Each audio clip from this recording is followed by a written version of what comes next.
Hello everyone, welcome back to my channel Chem Talks by Pooja Malik. In today's video, we are going to continue the chapter Chemical Substances and Processes. I have already shared two parts of this video with you. In the first part, we have done the introduction of the chapter, covering what are the basic terms like elements, compounds, atoms, molecules, and understanding the difference between them. Understanding what is a pure substance, what is a mixture. Then after that, in the second part, we have done what are the chemical symbols of different elements, how ions are formed, and what are the chemical formulas, and how we can write down the chemical formulas of these compounds. And we'll continue the topic from there itself in today's video. In today's video, we are going to continue with some important topics such as what is a chemical change, how is it different from a physical change, then what is a chemical reaction, how can we write down a chemical equation, and also how to balance this chemical equation. I know balancing is a topic in which many students face problems, so we'll deal with that also in this today's video. So kindly watch the video and subscribe to my channel, and if you find the video useful, please give it a like. Let's start with the topic. The first topic which we are going to cover today is the difference between physical and chemical changes. ये एक ऐसा topic है बच्चों जो आप already class 6 में इसका introduction ले चुके हैं, जहाँ पे एक चैप्टर था चेंजेस अराउंड अस, जहाँ पे हमने अलग अलग क्राइटेरियाज के बेसिस पे चेंजेस को क्लासिफाई किया था. One such criteria was differentiating the changes into two broad spectrum, physical change and chemical change. So what was the reason कि हमने किसी भी चेंज को बोला या तो ये फिजिकल चेंज होगा या केमिकल चेंज होगा. It depended on what kind of change it is. For example, उसके अंदर क्या कोई ऐसा चेंज आ रहा है जिसकी वजह से उसका कंपोजिशन चेंज हो रहा है, हम बोल सकते हैं कि वो केमिकली मॉडिफाई हो रहा है, या फिर सिर्फ वो दिखने में चेंज हो रहा है, इंटरनली उसमें कोई चेंज नहीं हो रहा है. उसके बेसिस पे ये दो चेंजेस होते हैं. अब नेक्स्ट बात आती है कि ये टॉपिक हम यहाँ क्यों पढ़ रहे हैं, बिकॉज जो हमारा नेक्स्ट टॉपिक है chemical reactions and chemical equations, उसको समझने के लिए ये बहुत इंपॉर्टेंट है कि आप समझे कि एक्चुअली में केमिकल चेंजेस होते क्या है. स्टार्ट करते हैं. So firstly, physical change and chemical change. The first point which we have to understand of the difference between these two is that in physical change, no new substance is formed.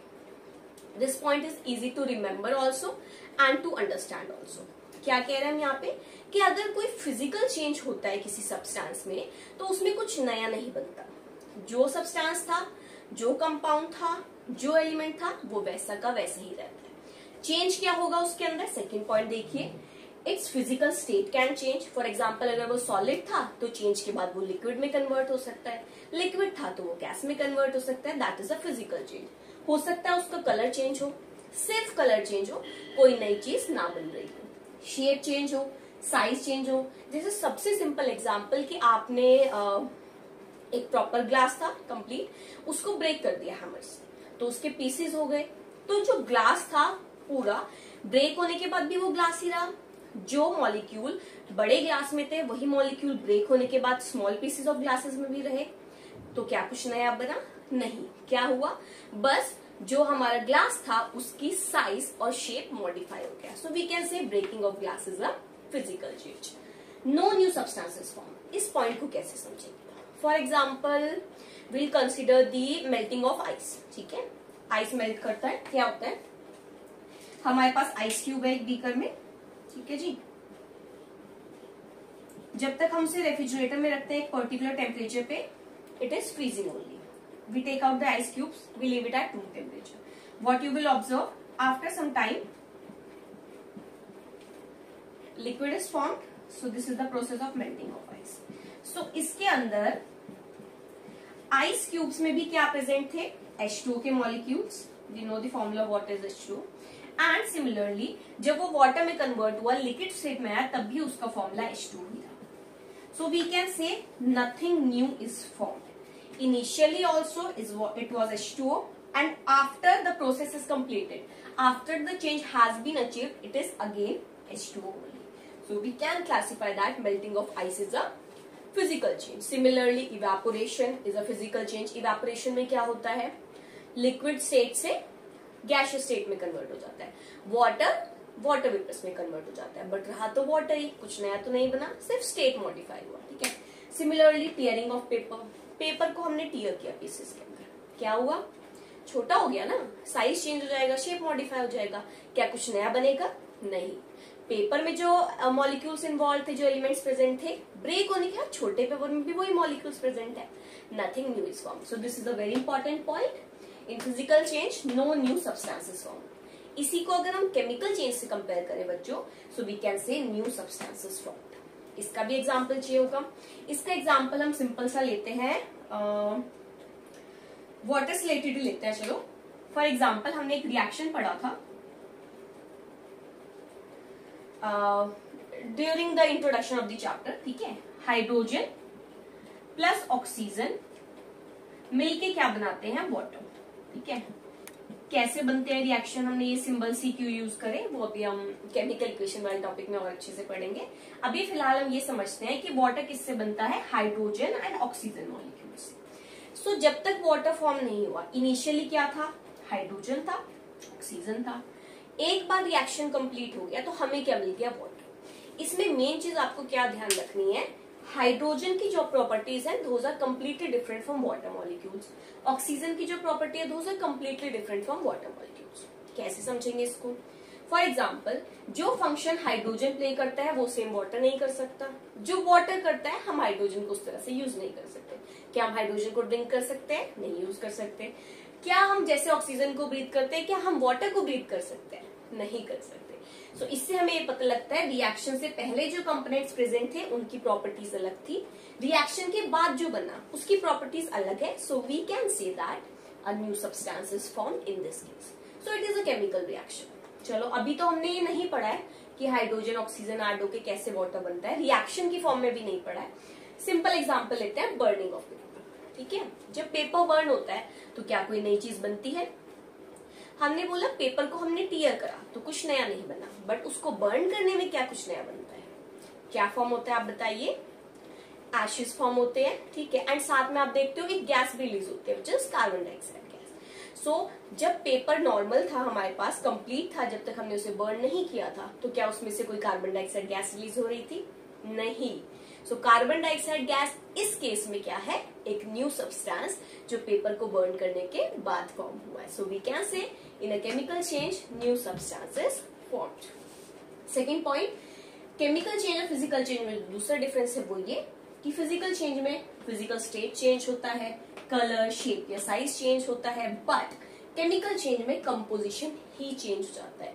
वो हम reaction से better समझ सकते हैं। देखिए, initially hydrogen hydrogen से जुड़ा हुआ था, ऑक्सीजन ऑक्सीजन से जुड़ा हुआ था। क्या प्रेजेंट था हमारे पास?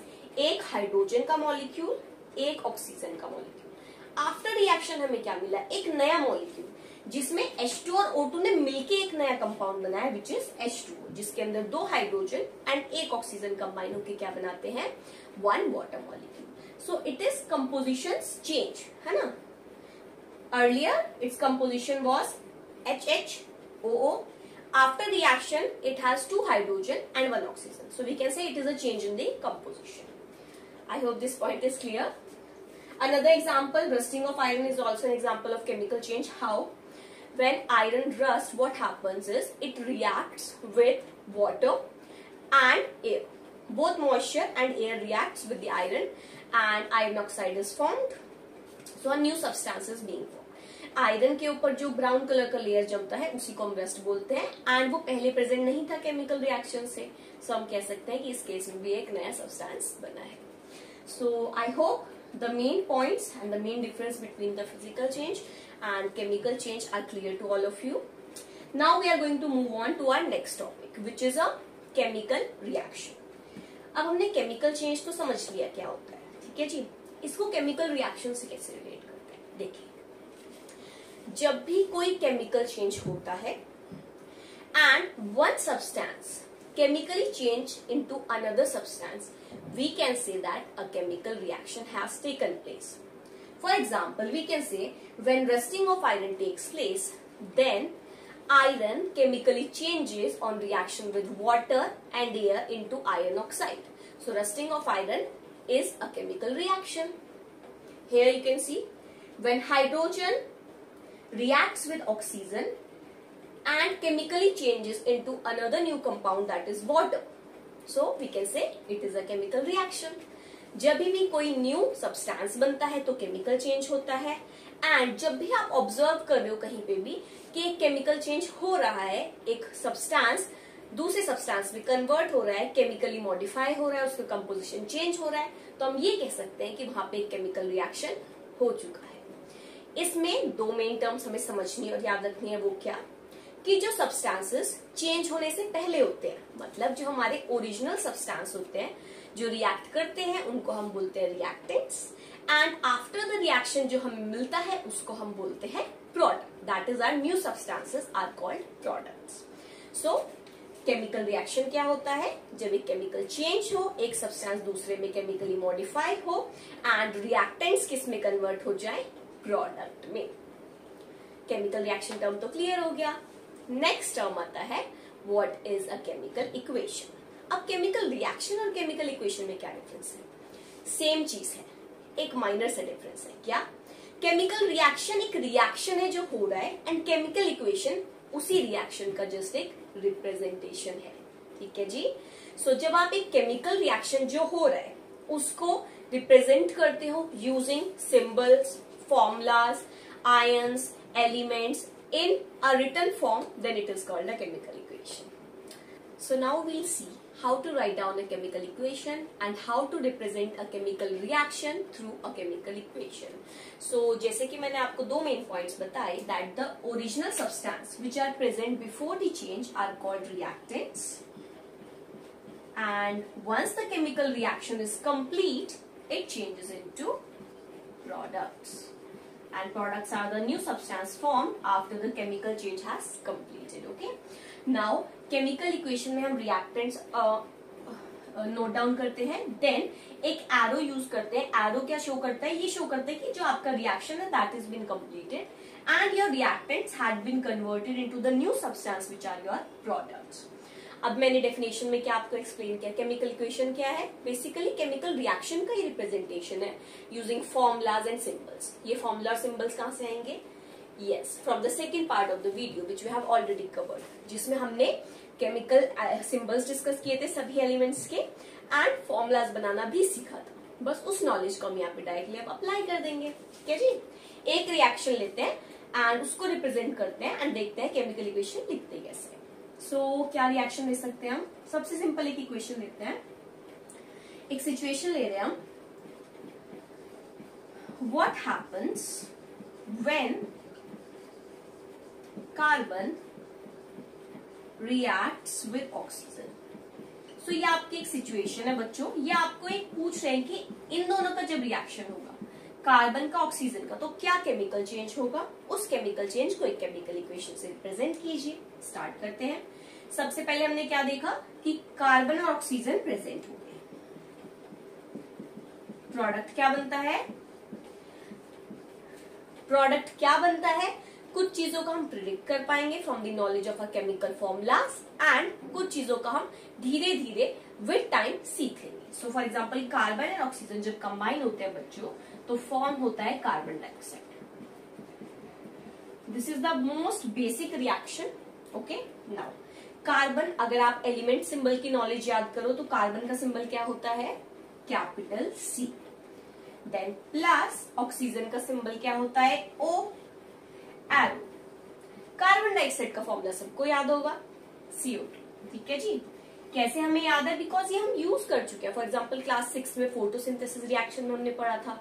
ठीक है, एंड ये कुछ जनरल फॉर्मूलाज ना बार बार वैसे भी यूज करते रहते हैं। ठीक है, चलो अब C+O CO, बट यहाँ पे एक एरर है।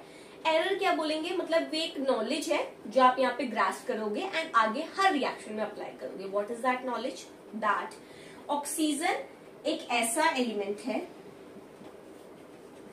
जो सिंगल एटम की फॉर्म में एग्जिस्ट नहीं करता है। It exist in combined form. हमेशा कैसे मिलता है? O2 की फॉर्म में, एंड ये एक मॉलिक्यूल की फॉर्म में एग्जिस्ट करता है। एंड अगर आपको याद हो, ये पॉइंट हम ऑलरेडी कवर कर चुके हैं। कहाँ कवर कर चुके हैं? जब हमने डिफाइन किया था व्हाट इज अ मॉलिक्यूल। सो हमने ऑक्सीजन का ही वहां पे एग्जांपल लिया था, तो आपको वहां से याद होगा। अभी और भी हम इक्वेशंस लिखेंगे तो वहां पे ऐसे बहुत सारे एलिमेंट्स आएंगे जो डायटोमिक फॉर्म में एग्जिस्ट करते हैं। जब दो एटम साथ में जुड़ते हैं ना बच्चों, उसको हम बोलते हैं डायटोमिक। जब सिंगल होता है उसको बोलते हैं मोनोएटॉमिक। तो ऑक्सीजन मोनोएटॉमिक फॉर्म में एग्जिस्ट नहीं करता है, डायटॉमिक में करता है। That is the knowledge which we are applying. Clear? So oxygen हमेशा, जब भी आप रिएक्शन में ऑक्सीजन लिखोगे तो हमेशा क्या लिखोगे? O2। क्या लिखोगे? O2। ये पॉइंट अभी आपने सीख लिया एंड ये आपको हमेशा के लिए याद रखना है एंड हमेशा अप्लाई करना है। केमिकल इक्वेशन लिखते हैं, बट इसमें कुछ मिसिंग है। क्या? जब भी आप केमिकल इक्वेशन लिखते हैं तो हम उसमें स्टेट्स मेंशन करते हैं। स्टेट्स किसकी?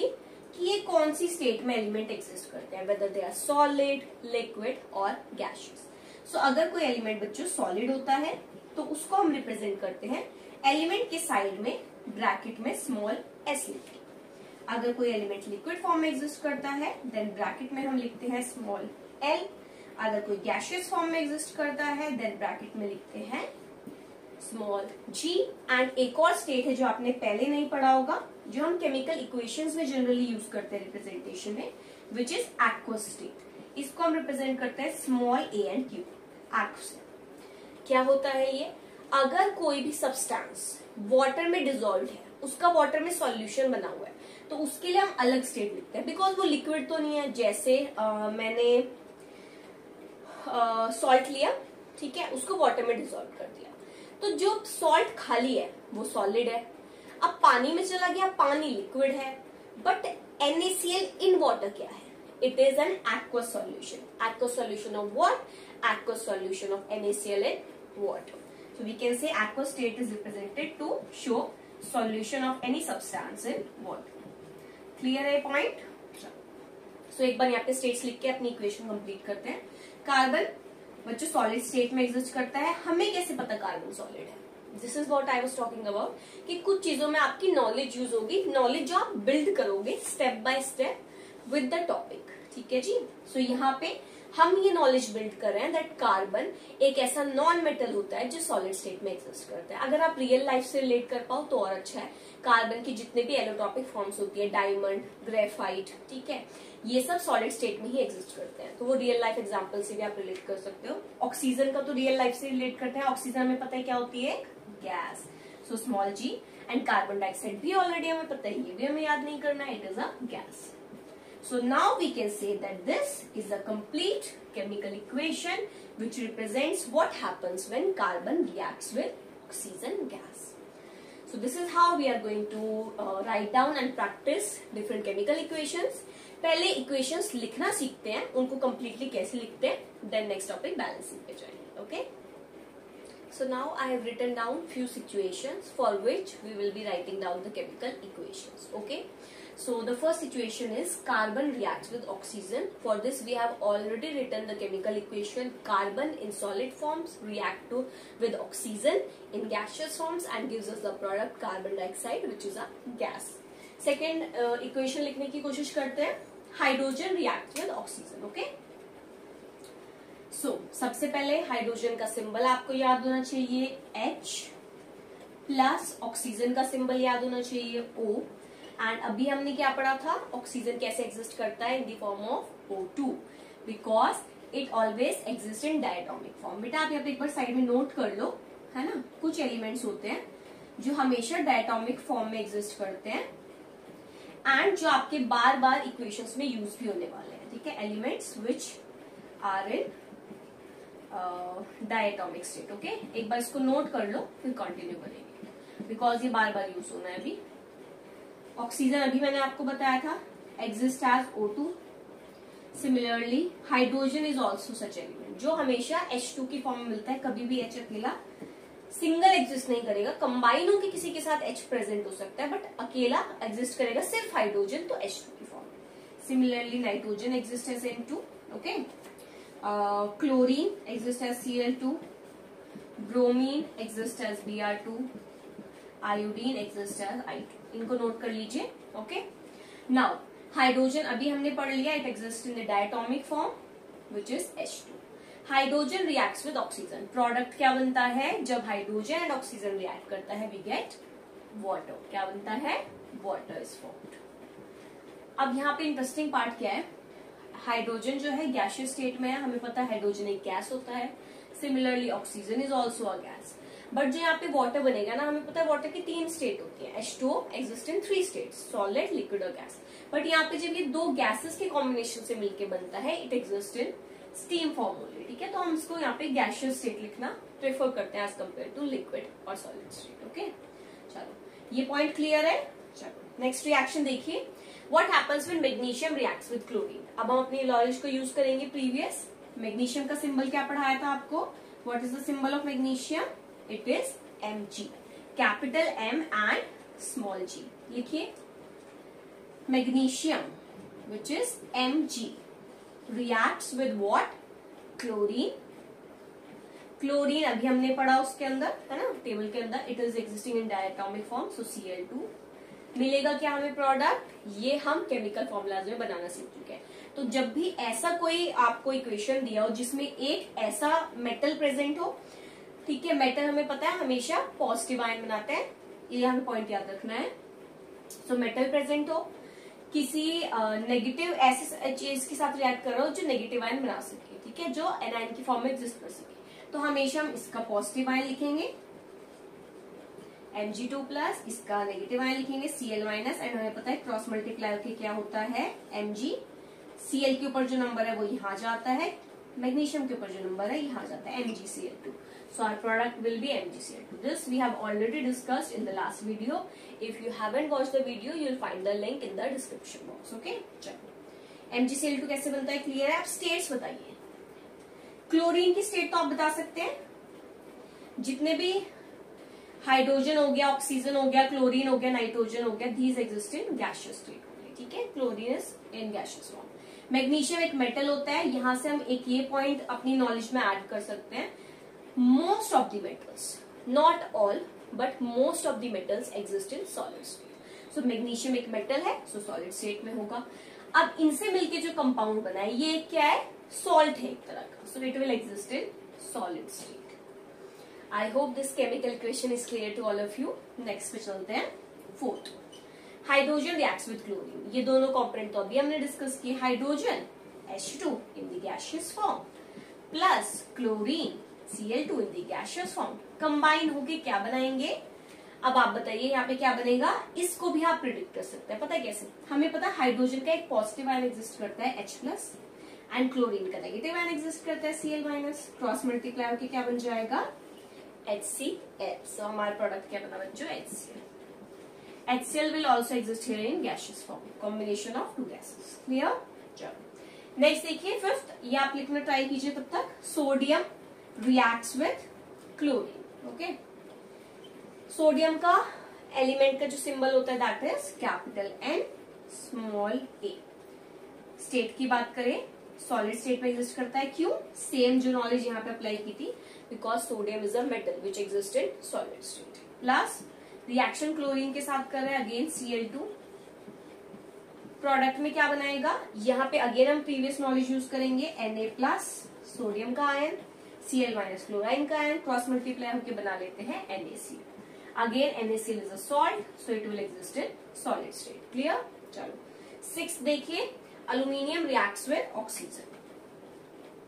जी, अल्यूमिनियम का सिंबल क्या होता है बच्चों, Al, capital A small l, it is also a metal, it will exist in solid state, plus reacts with oxygen this time. Oxygen अभी हमने पढ़ा O2 in gaseous state. Product again chemical formula से predict करेंगे, aluminium का ion क्या होता है Al3+, oxygen का आयन O2-, ये सब आपको प्रैक्टिस करा दिए थे लास्ट वीडियो में, Al2O3। सो यहां से आप Al2O3 करेंगे। यहाँ पे सिली मिस्टेक्स बच्चे क्या करते हैं, पहले की नॉलेज भूल जाते हैं, केमिकल फॉर्मूलाज बनाना भूल जाते हैं, डायरेक्ट प्रोडक्ट लिखना शुरू कर देते हैं। कैसे, H2Cl2 को H2Cl2 लिख देंगे, Na+Cl2 NaCl2, Al+O2 क्या प्रोडक्ट बनाएंगे, AlO2। No, this is not correct, ठीक है। हमें अपनी नॉलेज को याद रखना है। हमने केमिकल फॉर्मूलाज बनाने इसीलिए तो सीखे थे कि हम उसको अप्लाई करके खुद केमिकल इक्वेशन लिख सके। अब देखो इसमें ये बहुत सिंपल है, जो आप पहले भी ऑलरेडी कर चुके हो। इन चारों में क्या आपको प्रोडक्ट याद रखने पड़े, क्या आपको ये रिएक्शंस रखनी पड़ेंगी, इनके प्रोडक्ट्स याद रखने पड़ेंगे, किसी का भी नहीं, क्योंकि आपने केमिकल फॉर्मूला बनाना सीख लिया, आप खुद इनके प्रोडक्ट्स बना सकते हो। इन चारों में सिर्फ आपको एलिमेंट की, आयनिक सिंबल की और केमिकल फॉर्मूलाज की नॉलेज होनी चाहिए एंड आप प्रोडक्ट बना सकते हो। इसमें आपको इक्वेशंस याद करके नहीं जानी, आप खुद बना सकते हो। So that is the beauty of the topic. Okay, चलो नेक्स्ट देखते हैं 7th। इसकी स्टेट क्या होगी बच्चों? अगेन सॉलिड है। Aluminium in the solid form reacts with chlorine Cl2 in the gaseous form and यहाँ पे सॉल्ट क्या बनेगा? अब आप बताइए, कोई भी AlCl2 नहीं लिखेगा इसको, ठीक है। अगेन यहाँ पे कैसे मॉडिफिकेशन होगा देखिए इधर, एल्यूमिनियम इन 3+ स्टेट, क्लोरीन इन -1 स्टेट, क्रॉस मल्टीप्लाई होके एल्यूमिनियम इधर आएगा 1 Cl एंड ये वाला 3 क्लोरीन के नीचे AlCl3 again in solid state. So this is how we can write down now any chemical equation if we have the basic knowledge of their chemical symbols, their ionic formulas and how to make the chemical formulas. Then writing a chemical equation is very easy. So यहाँ तक का topic तो हमें बिल्कुल crystal clear है, ठीक है। Next जो हम डिस्कस करेंगे that is balancing of chemical equations. उसके लिए हमें थोड़ी सी अंडरस्टैंडिंग एक्स्ट्रा अप्लाई करनी पड़ेगी। सो वो टॉपिक स्टार्ट करते हैं। जो रिएक्शंस आपने अभी किए ना, एक काम करते हैं, इन्हीं की बैलेंसिंग करते हैं। ओके,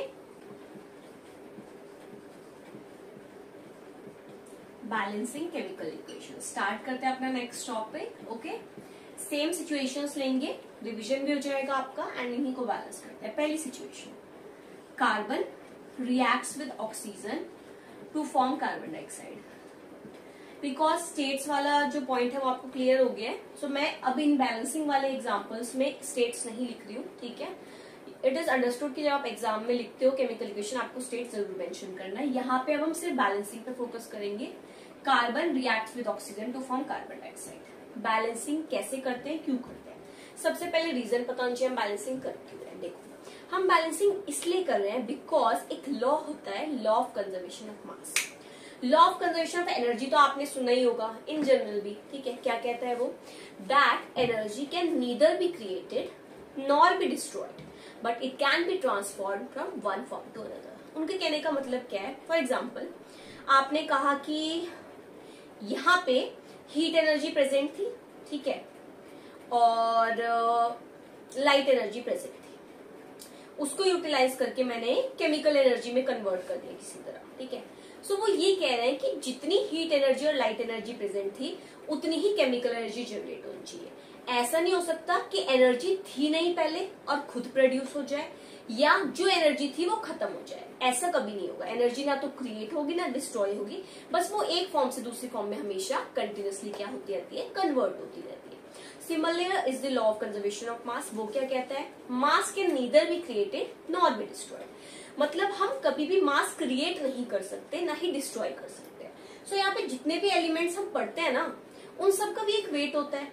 सो यहाँ पे वही लॉ हम अप्लाई करते हैं कि अगर मैं ये कहूं कि इक्वेशन बैलेंस नहीं है, सो उसका मतलब होगा कि उनका मास में कुछ चेंज आया है। ऐसा कभी नहीं होगा कि इक्वेशन बनाने से पहले, केमिकल रिएक्शन करने से पहले जो हमने कंपाउंड्स लिए, जो रिएक्टेंट्स लिए, उनका अगर टोटल सम 50 ग्राम है तो जो प्रोडक्ट बनेगा उसका मास भी 50 ग्राम ही होना चाहिए। फॉर एग्जाम्पल, अगर मैं बोल रही हूँ कार्बन और ऑक्सीजन मिलके 44 ग्राम्स बना रहे हैं, तो CO2 जो बनेगा वो भी 44 ग्राम्स ही बनेगा, उसमें कोई कॉम्प्रोमाइज नहीं होगा।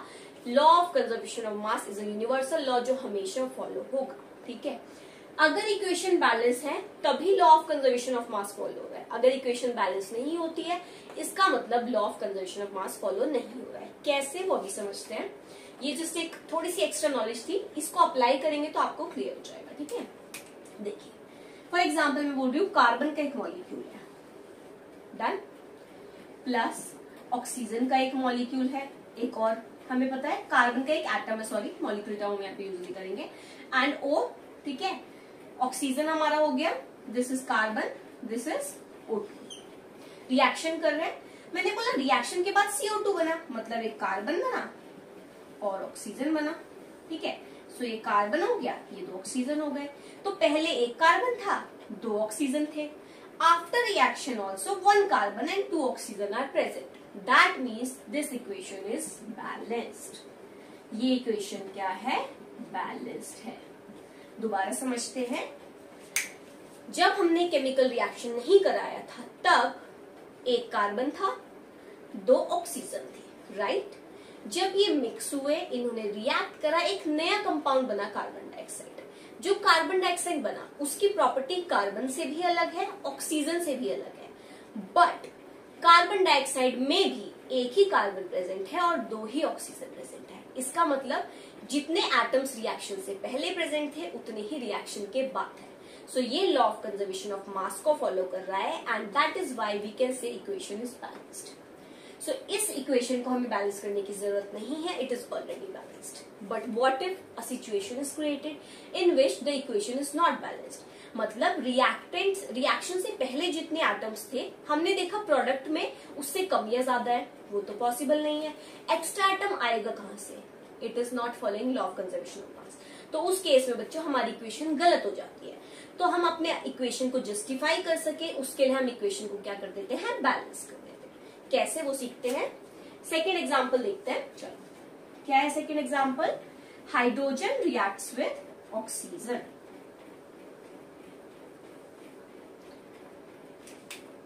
हाइड्रोजन हमने पढ़ा H2 की फॉर्म में एग्जिस्ट करता है, करेक्ट है। ऑक्सीजन O2 की फॉर्म में एग्जिस्ट करता है एंड बनता क्या है प्रोडक्ट? H2। अब यहाँ पे ट्रिकी चीज आ गई है, समझते हैं कैसे। देखिए इनिशियली हमने क्या बोला, 2 हाइड्रोजन प्रेजेंट है, ठीक है, 2 हाइड्रोजन के एटम्स प्रेजेंट है, हाइड्रोजन मॉलिक्यूल बन रहा है। देन 2 ऑक्सीजन के एटम्स प्रेजेंट है, मिलके क्या बना रहे हैं? Oxygen molecule. एंड इन दोनों ने आपस में रिएक्शन किया एंड रिएक्शन के बाद क्या बना है? एक वाटर मॉलिक्यूल। उस एक वाटर मॉलिक्यूल में क्या प्रेजेंट है? 2 हाइड्रोजन एंड एक ऑक्सीजन। सो क्या ये जस्टिफाइड है? रिएक्शन से पहले 2 हाइड्रोजन थे, 2 ऑक्सीजन थे, रिएक्शन के बाद 2 हाइड्रोजन और सिर्फ एक ऑक्सीजन। सो ये दूसरा ऑक्सीजन कहाँ गया? इसका मतलब हम ये कह रहे हैं कि एटम डिस्ट्रॉय हो सकता है। हमने रिएक्शन किया और एक ऑक्सीजन एटम डिस्ट्रॉय हो गया, मतलब एक ऑक्सीजन एटम का मास डिस्ट्रॉय हो गया, which means law of conservation of mass follow नहीं हो रहा है, विच इज इम्पॉसिबल, जो कि कभी किसी सिचुएशन में नहीं हो सकता। सो टू जस्टिफाई कि हमने सही रिएक्शन किया है एंड जब हाइड्रोजन एंड ऑक्सीजन जुड़ता है तो H2O ही बनता है, उसको जस्टिफाई करने के लिए हम इसको बैलेंस करते हैं। बैलेंस कैसे करते हैं? बैलेंसिंग के लिए हम क्या करते हैं, जो ऑलरेडी प्रेजेंट मॉलिक्यूल्स हैं उनके नंबर्स को बढ़ा देते हैं। हम ये तो जस्टिफाई नहीं कर पा रहे कि एक हाइड्रोजन एक ऑक्सीजन के साथ रिएक्ट करके एक वाटर मॉलिक्यूल बनाएगा, बट जब हम नंबर से मल्टीप्लाई करते हैं तो हम इसे जस्टिफाई कर पाते हैं। कैसे वो सीखते हैं, वेरी इंटरेस्टिंग टॉपिक। चलो सो बैलेंसिंग करनी कैसे है? बैलेंसिंग इसके लिए हम कुछ स्टेप्स फॉलो करेंगे। फर्स्ट स्टेप क्या है बैलेंसिंग का? Identify the elements present. जितने भी एलिमेंट्स प्रेजेंट है एक बार उनको देख लो। जैसे यहाँ तो मैंने एकदम बता दिया कि हाइड्रोजन और ऑक्सीजन 2-2 है, इसमें 2 और 1 है, ऑक्सीजन कम हो गया तो उसको लिख लेंगे। पहला आइडेंटिफाई एलिमेंट्स, कौन से एलिमेंट्स है? Hydrogen, oxygen, clear. Step 2 count their number. क्यों हम काउंट कर रहे हैं? To check whether they are balanced और नॉट, ठीक है। Count their number. So this is hydrogen, this is oxygen. हम डिवीजन कर लेते हैं, एक टेबल बना लेते हैं कि लेफ्ट साइड पे मतलब रिएक्टेंट साइड पे कितने हाइड्रोजन ऑक्सीजन है एंड राइट और प्रोडक्ट साइड पे कितने हैं। सो लेफ्ट साइड पे कितने हाइड्रोजन है? On the reactant side 2, right left side पे ऑक्सीजन 2, ठीक है जी। राइट साइड पे hydrogen 2, oxygen only 1। So we can see that in this case hydrogen are equal. Hydrogen का नंबर तो बैलेंस्ड है पर ऑक्सीजन का नहीं है। इससे क्या शो हो रहा है कि एक ऑक्सीजन चला गया, डिस्ट्रॉय हो गया, विच इज नॉट पॉसिबल। तो मुझे क्या करना है? मुझे बहुत स्मार्टली इस ऑक्सीजन को जो इस साइड पे राइट साइड पे 1 है इसको डबल कर देना है। कैसे डबल करेंगे? जब भी आप बैलेंसिंग करते हो, नंबर्स यूज करते हो मॉलिक्यूल्स को बढ़ाने के लिए, तो आप मल्टीप्लाई करते हो। No addition, subtraction, division is done, only multiplication. आप उसको डबल कर सकते हो, ट्रिपल कर सकते हो, 4 टाइम्स कर सकते हो। एडिशन, सब्ट्रैक्शन, डिविजन नहीं करेंगे, ओनली मल्टीप्लीकेशन। सो अब आप बताइए, बहुत सिंपल मैथ्स है। इधर 2 ऑक्सीजन है लेफ्ट साइड पे, राइट साइड पे 1 ऑक्सीजन है, तो मैं 1 को किस नंबर से मल्टीप्लाई करूं कि 2 हो जाए? 1 2 = 2। सो इसको हम मल्टीप्लाई कर देंगे 2 से। वेरी सिंपल, ठीक है। देखिए इसको हमने 2 से मल्टीप्लाई किया अब जो कॉमन मिस्टेक यहाँ पे होती है जो हमें देखनी है वो ये कि बच्चों कभी भी आप इसको H2O को H2O2 यहाँ नहीं लिखेंगे, नो नेवर, बिकॉज ये हमने एक्सपेरिमेंट से, लैब के डिफरेंट रिजल्ट से जस्टिफाई कर रखा है कि प्रोडक्ट तो H2O ही बनेगा। प्रोडक्ट यही बनेगा जब हाइड्रोजन ऑक्सीजन रिएक्ट करेगा। H2 का एक मॉलिक्यूल बनेगा, 2 बनेगा, 4 बनेगा, वो चेंज हो सकता है, बनेगा वाटर ही, ठीक है। तो 2 आप यहाँ कभी मल्टीप्लाई नहीं करेंगे, हम यहाँ मल्टीप्लाई करेंगे। This is the first rule of balancing. क्या कि जो आप न्यूमेरिकल कोएफिशिएंट्स मल्टीप्लाई करते हैं that is done always in front of the number. Clear? So अब अपने ऑक्सीजन बैलेंस कर दिया, बट ये अगर आपको नहीं भी बताया जाए ना तो भी आप खुद देख सकते हो। देखो 2 मैंने फ्रंट में मल्टीप्लाई किया है, तो इससे क्या सिर्फ ऑक्सीजन के 2 एटम्स होंगे? नहीं, जब मैं बोल रही हूँ 2H2, इसका मतलब क्या है? इधर देखिए, 2H2 का मतलब क्या है? एक H2O और दूसरा H2O, मतलब 2 ऑक्सीजन और टोटल 4 हाइड्रोजन। सो हाइड्रोजन तो 4 हो गए, मतलब ये भी 2 से मल्टीप्लाई हो गया। अब ये तो अनबैलेंस्ड हो गया। देखिए इधर 2 हाइड्रोजन है, इधर 4 हाइड्रोजन है। तो बच्चों बैलेंसिंग हम तब तक करते हैं जब तक कि जितने भी हमने एलिमेंट्स आइडेंटिफाई करे हैं वो सारे के सारे बैलेंस नहीं हो जाते on the left side and on the right side of the equation. ठीक है, बैलेंस करते हैं। अब 4 हाइड्रोजन है, यहाँ 2 है, तो मैं 2 को किससे मल्टीप्लाई करूं कि 4 में कन्वर्ट हो जाए? 2 to the 4। अब 2 से मल्टीप्लाई करेंगे, करेक्ट। सो यहाँ आ जाएगा आपका 2। सो this is your balanced equation final. 2H2 plus O2 gives 2H2। सो यहाँ पे जो मैं आपको चीज बोल रही थी कि हम अब जस्टिफाई कर सकते हैं। कैसे जस्टिफाई कर सकते हैं? देखिए, अब हम बोल सकते हैं that 2 molecule of hydrogen reacts with 1 molecule of oxygen to form 2 molecules of water। इस केस में इक्वेशन बैलेंस्ड है। एटम्स लेफ्ट साइड पे और राइट साइड पे इक्वल है। हाइड्रोजन दोनों साइड 4 है, ऑक्सीजन दोनों साइड 2 है। Law of conservation of mass भी फॉलो हो रहा है, and so our equation is completely justified and balanced. ठीक है जी, ये एक बहुत सिंपल इक्वेशन थी। अगर आपको इसके स्टेप्स क्लियर हैं तो आप कोई भी इक्वेशन को बैलेंस कर सकते हैं। सेम चीजें हैं, बस थोड़ा सा मॉडिफिकेशन होगा, obviously number of atoms change होंगे, बट कॉन्सेप्ट सेम रहेगा, स्टेप सेम रहेंगे। क्या? पहला स्टेप एलिमेंट्स आइडेंटिफाई करो, दूसरा स्टेप उनके नंबर काउंट करो, देखो बैलेंस है या नहीं, and third step if they are not balanced do the balancing by multiplying the molecules by appropriate numeral coefficients. ठीक है, चलो नेक्स्ट डिस्कस करते हैं, नेक्स्ट एग्जांपल देखते हैं। आप लिखना शुरू करिए, तब तक खुद ट्राई कीजिए। Balancing magnesium reacts with chlorine.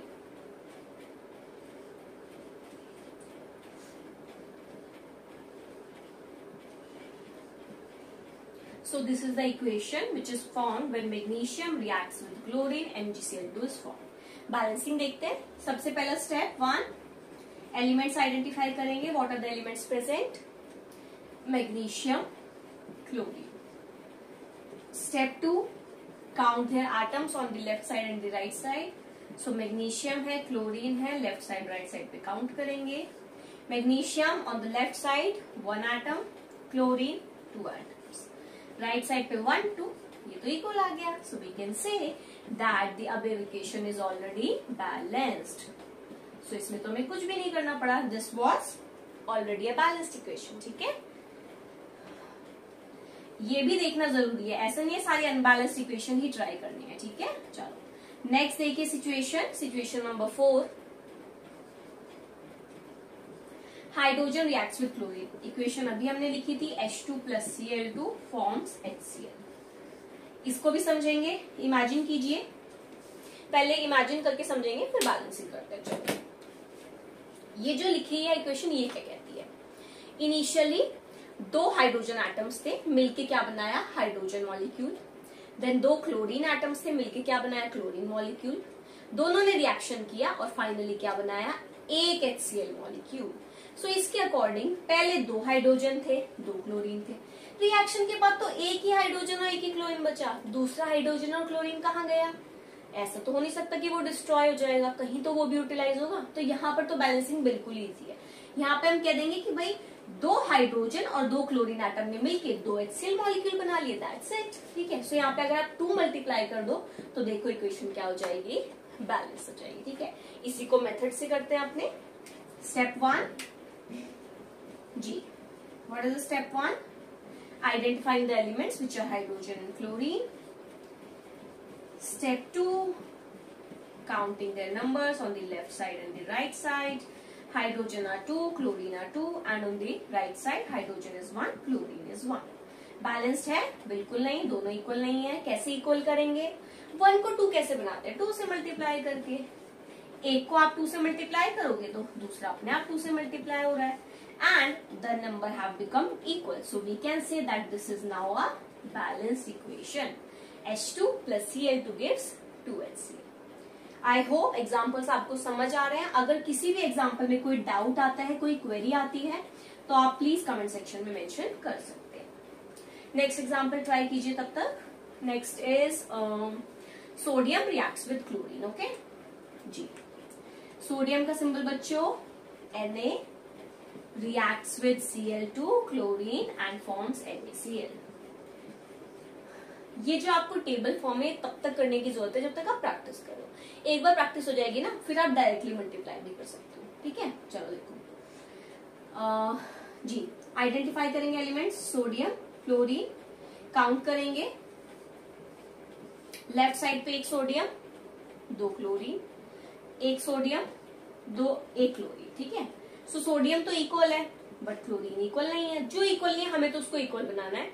Next चाहे कुछ भी। ठीक है, क्लोरीन को इक्वल बनाने के लिए 2 से मल्टीप्लाई किया, तो इधर 2 से मल्टीप्लाई किया, अब 2 NaCl हो गया। अब मैंने जब क्लोरीन को डबल किया तो सोडियम भी तो 2 से मल्टीप्लाई हुआ है, राइट? तो ये भी डबल हो गया। अब सोडियम 2 हो गया बट लेफ्ट साइड पे तो 1 है, तो हम इसको कैसे मल्टीप्लाई करेंगे? इधर डायरेक्टली 2 से। So now it is balanced. ठीक है, 2 sodium 2 sodium 2 chlorine 2 chlorine. Last step balancing का बच्चों यही होता है कि एक बार ना जब आपने मल्टीप्लाई कर दिया तो एक बार फाइनल चेक कर लो क्या सारे एटम्स बैलेंस्ड है या नहीं। ठीक है, चलो next, aluminium reacts with oxygen to formula हमने भी बनाया था Al2O3। इसमें हल्का सा एक न्यू एडिशन है, न्यू पॉइंट जो आपको सीखने को मिलेगा। एलिमेंट्स आइडेंटिफाई किया, aluminium and oxygen. Again elements count करेंगे, एटम्स काउंट करेंगे। लेफ्ट साइड पे 1 अल्यूमिनियम, राइट साइड पे 2, नॉट बैलेंस्ड। लेफ्ट साइड पे 2 ऑक्सीजन, राइट साइड पे 3। ठीक है जी, अब ये हम एक तरीका यूज करते हैं, है ना। जनरली इक्वेशन में जब ऑक्सीजन और हाइड्रोजन प्रेजेंट होते हैं अदर देन अदर एलिमेंट्स, हम पहले उनको बैलेंस करने की कोशिश करते हैं, उससे इक्वेशन बैलेंसिंग जल्दी हो जाती है। ठीक है, और एक ही बारी में आंसर आ जाता है। देखो ऑक्सीजन बैलेंसिंग ट्राई करेंगे। अब इधर देखिए, लेफ्ट साइड पे 2 ऑक्सीजन है, राइट साइड पे 3 ऑक्सीजन है। अब तक जितने भी हमने क्वेश्चंस किए उसमें हमने क्या पढ़ा? 1 को 2 से मल्टीप्लाई कर दो 2 हो गए, 2 को 2 से मल्टीप्लाई कर दो 4 एटम्स हो गए। बट क्या मैं 2 को किसी नंबर से मल्टीप्लाई करके 3 में कन्वर्ट कर सकती हूँ? जनरली हम लेस वाले नंबर को एक नंबर से मल्टीप्लाई करके बिगर मल्टीपल में कन्वर्ट कर देते हैं, बट यहाँ पे आप 2 को किसी भी होल नंबर से मल्टीप्लाई करो, आंसर 3 नहीं आएगा। सो उस केस में हम बच्चों क्या करते हैं, जब भी एटम्स लेफ्ट और राइट साइड पे इस तरह से दिए हो कि उसमें कोई भी कॉमन फैक्टर ना हो, कोई कॉमन मल्टीपल ना हो, तो उस केस में हम क्या करते हैं, उनको एलसीएम ले लेते हैं। कॉमन फैक्टर ना हो, मल्टीपल तो हो गई कॉमन है, सो उनको हम क्या करते हैं, एलसीएम ले लेते हैं। 2 और 3 का LCM, we all know such maths, it is 6। So हमें बेसिकली इन दोनों को 6 बनाना है। बहुत सिंपल है, 2 को 3 से मल्टीप्लाई कर दो, 6 ऑक्सीजन हो गए, 3 2 जा 6। 3 को 2 से मल्टीप्लाई कर दो, इधर 2 से मल्टीप्लाई होगा तो 2 3 जा 6 ऑक्सीजन। बट इस प्रोसेस में राइट साइड पर अल्यूमिनियम कितने हो गए बच्चों, ध्यान से देखिए, अल्यूमिनियम हो गए 4, एंड इधर अल्यूमिनियम पहले 2 थे, अब ये 4 हो गए। बट लेफ्ट साइड पे कितने अल्यूमिनियम है, ओनली 1। सो मुझे इसको मल्टीप्लाई करना होगा नंबर 4 से।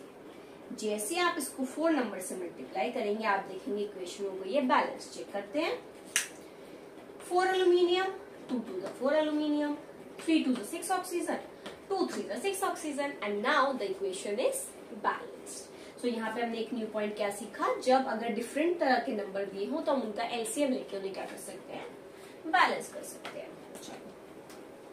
आज की वीडियो का लास्ट क्वेश्चन कर रहे हैं बैलेंसिंग का।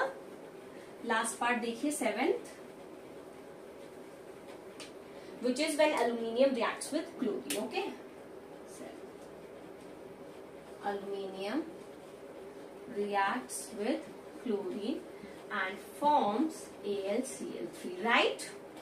बैलेंसिंग करते हैं इसकी, काउंट करेंगे एटम्स अल्यूमिनियम एंड क्लोरीन के। Aluminium 1, aluminium 1, chlorine 2, chlorine 3। ये भी सिंपल हो गया। अब हमें तो आएगी एलसीएम लेके सॉल्व करना। अल्यूमिनियम ऑलरेडी बैलेंस था बट क्लोरीन बैलेंस नहीं था, तो 2 और 3 का एलसीएम कितना होता है 6। तो इसको हम क्या करेंगे 6 में कन्वर्ट करेंगे। सो 2 3 जा 3Cl2, 6 हो गए। 3 2 जा अगेन 6Cl2, बट इस प्रोसेस में हम देख रहे हैं अल्यूमिनियम तो डबल हो गए, तो हमें इससे भी किससे मल्टीप्लाई करना पड़ेगा 2 से, है ना। So now aluminium are 2 on both sides and chlorine are 6 on both the sides, left and right. Now this equation is a completely balanced equation. So अभी हमने काफी सारे इक्वेशंस ट्राई कर लिए बैलेंसिंग की। आई होप कि balancing आपका जो बेसिक है वो क्लियर हो गया हो एंड समझ आ गया हो। Still if you have any doubts you can mention it in the comment section, and in the next video we'll do more practice of the balancing and we'll start with our next and the last topic of the chapter, that is types of chemical reaction. Thank you for watching the video.